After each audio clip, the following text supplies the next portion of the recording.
My buddy got into Harvard with the craziest essay idea I've ever seen in my life.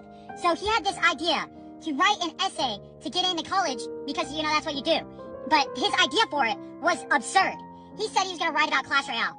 I looked at him like he was the most stupidest person on the earth. I said, "You're going to write about a mobile app to Harvard College." And he goes, "Yes, just let me cook." So I said, "Okay, buddy, you are not getting in." And he looked at me and he's like, "Just wait." And he comes back.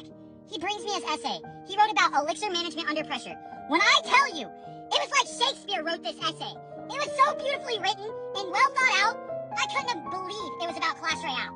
He wrote about fighting cycle decks to beat down decks and how it mentally drains you and how you have to mentally overcome these issues based on how much elixir your deck is and the spacing and the card placement. I was in awe. I was in shock that he so beautifully written this. Well, it comes the day. He's getting his college return letter back. And he comes back and he's like, "I got in!" And I was like, "No way you got into Harvard with Clash Royale." And he looks at me and says, "Yes, man. That's why we clash. For times like this." And I looked at him, I said, "Yes, sir! That's why we clash! For times like this, you got into Harvard!"